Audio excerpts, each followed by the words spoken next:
অযোধ্যায় রাম মন্দির উদ্বোধনের কাউন্টডাউন শুরু। রামলালার প্রাণ প্রতিষ্ঠার আগে শাস্ত্রীয় আচার মেনে চলছে বিশেষ পুজো।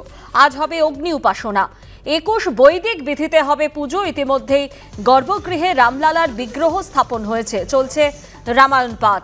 অন্যদিকে উদ্বোধনকে কেন্দ্র করে নিরাপত্তার বলয়ে মুড়ে ফেলা হয়েছে গোটা অযোধ্যাকে। কাল পর্যন্ত রাম মন্দির সাধারণের জন্য খোলা থাকবে, তারপর উদ্বোধনের জন্য বন্ধ হয়ে যাবে মন্দির। 22 তারিখ উদ্বোধনের পর ফের মন্দির খুলে দেওয়া হবে।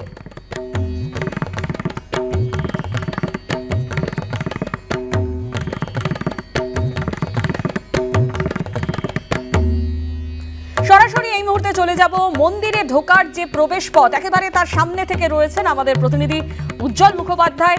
উজ্জ্বল, একেবারে শেষ মুহূর্তের প্রস্তুতি বলা যায় সেখানে চলছে। একেবারে তুমি প্রবেশ পথের সামনে রয়েছো, সেখানে কি কি ব্যবস্থা নেওয়া হয়েছে, কিভাবে সাজিয়ে তোলা হয়েছে সেই জায়গা?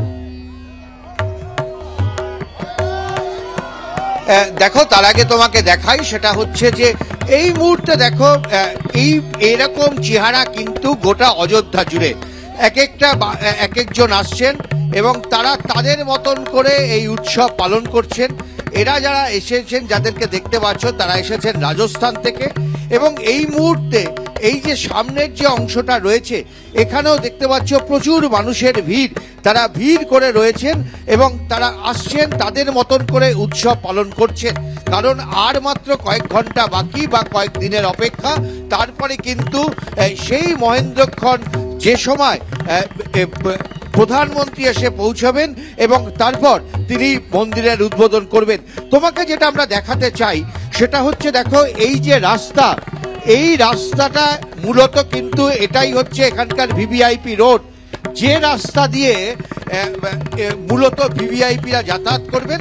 এবং এখন থেকে কিন্তু এই গোটা রাস্তাটা আস্তে আস্তে নিরাপত্তা বলয় তৈরি করা হচ্ছে। তুমি দেখতে পাচ্ছ আমাদেরকে এখান থেকে সরিয়ে দেওয়া হচ্ছে, কারণ কিছুক্ষণের মধ্যেই মুখ্যমন্ত্রী এসে এখানে পৌঁছবেন, এমনটাই কিন্তু কথা। ফলে গোটা রাস্তাটাকে ফাঁকা করে দেওয়া হচ্ছে এবং এই প্রচুর পরিমাণে নিরাপত্তা রক্ষী তাদেরকে নামানো হয়েছে। পুরো নিরাপত্তা বেষ্টনীতে ঘিরে ফেলা হয়েছে।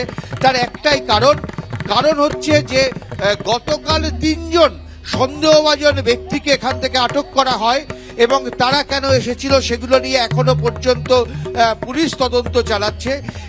এরকম ধরনের একটা অনুষ্ঠান, এরকম একটা স্পর্শকাতর বিষয়, ফলে যে কোনো সময় যে কোনো ঘটনা ঘটতে পারে এবং বড় ধরনের কোনো চক্রান্ত এর পেছনে থাকতে পারে।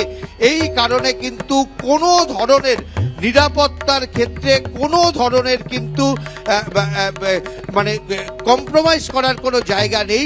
ফলে তুমি দেখো, আমরা খালি নিরাপত্তার দিকটা যেটা তোমাদের দেখাতে চাইছি, প্রচুর পুলিশ চারিদিকে, এখানে মানুষের ঢল রয়েছে। কিন্তু যে সমস্ত রাস্তা দিয়ে মূলত ভিভিআইপিরা যাতায়াত করবেন, বলিউডের তারকারা যাতায়াত করবে, সেই সব রাস্তা কিন্তু আস্তে আস্তে নিরাপত্তা বলয়ে একেবারে মুড়িয়ে ফেলা হচ্ছে।